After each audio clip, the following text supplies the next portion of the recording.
அனைவருக்கும் வணக்கம். நம்மளோட மையல் யூடியூப் சேனலுக்கு உங்களை அன்போடு வரவேற்கிறேன். இன்னைக்கு நம்ம ஒரு இதிகாச கதையை கேட்க போகிறோம். இப்போ நம்ம கதைக்குள்ளே போகலாம் வாங்க. மகாபாரதம்ல வர பாண்டவர்களை பற்றி நம்ம எல்லாருக்கும் தெரிஞ்சிருக்கும். பாண்டவர்களில் மூத்தவரான யுதிஷ்டர் ஒரு சமயம் மிகப்பெரிய அஸ்வமேத யாகம் நடத்தணும்னு திட்டமிட்டாரு. பல மன்னர்களையும் சான்றோர்களையும் முனிவர்களையும் கூட்டிகிட்டு வந்து விருந்துக்கு ஏற்பாடு செஞ்சாராம். விருந்தோட தரம் சுவை மனம் எல்லாமே விண்ண தொட்டுச்சான். எல்லாரும் சந்தோஷமாக சாப்பிட்டு முடிச்சாங்களாம். அவங்க சாப்பிட்ட எச்சில் இலையை கொண்டு போய் ஒரு இடத்துல போட்டுட்டாங்களாம். அப்போ அந்த மண்டபத்துக்குள்ள ஒரு அணில் வேக வேகமாக ஓடி வந்துதான். அதோட ஒரு பக்க உடல் மட்டும் தங்கமாக மாறி இருந்ததாம். அங்கிருந்த எல்லாரும் அந்த அணிலையே ஆச்சரியமாக பார்த்துட்டு இருந்தாங்களாம். அப்போ அந்த அதிசய அணில் அங்கிருந்த எச்சில் இலை மேலே அங்கும் இங்கும் உருண்டுதான். தன்னோட உடல் முழுதும் எச்சில் இலை மேலே புரட்டுச்சான். அப்புறம் அமைதியாக இருந்துடுச்சான். இதை பார்த்துட்டு இருந்த மன்னர் யுதிஷ்டர் அங்கிருந்த சான்றோர்கிட்ட இந்த அதிசய அணில் ஏன் இப்படியெல்லாம் பண்ணுது அப்படின்னு கேட்டாராம். உடனே அந்த அணில் அசரீரி மாதிரி பேசத் தொடங்குச்சான்.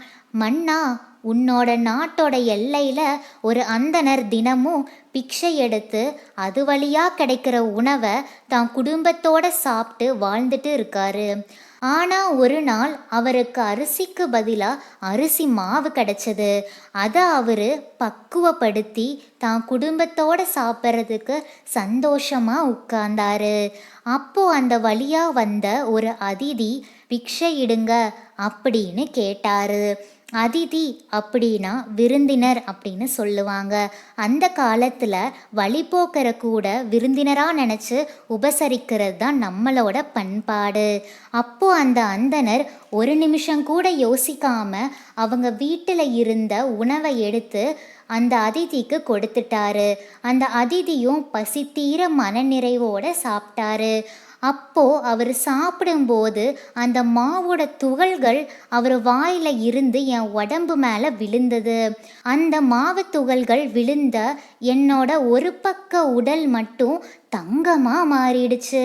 அதுபோல் இங்கேயும் மாபெரும் மன்னர் கொடுத்த விருந்தில் சிந்தின உணவு துகள்களில் புரண்டா இன்னொரு பக்கமும் தங்கமாக மாறிடாதா அப்படின்னு ஆசையில் தான் புரண்டேன். ஆனால் அது நடக்கலை. பசியில் துடிச்சிட்டு இருந்த அந்த அந்தனரோட குடும்பம்தான் மனமகிழ்ச்சியோடு அவங்களுக்கு கிடைச்ச உணவை தானமாக கொடுத்தாங்க.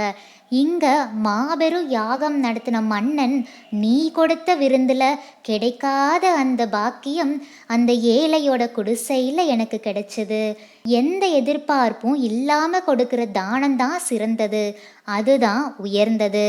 இதை நீ தெரிஞ்சுக்கும் மன்னா அப்படின்னு சொல்லிட்டு அந்த அணில் அங்கிருந்து போயிருச்சாம். இதிலிருந்து நமக்கு என்ன தெரியுது? எந்த பலனையும் எதிர்பார்க்காம செய்கிற உதவி தான் சிறந்தது. நாமும் உதவுவோம், உயர்வோம். இந்த வீடியோ உங்களுக்கு பிடிச்சிருந்ததுன்னா லைக் பண்ணுங்கள், உங்கள் ஃபேமிலி அண்ட் ஃப்ரெண்ட்ஸ்க்கு ஷேர் பண்ணுங்கள், அண்ட் மறக்காமல் சப்ஸ்கிரைப் பண்ணுங்கள். அறம் செய்ய விரும்பு. நன்றி.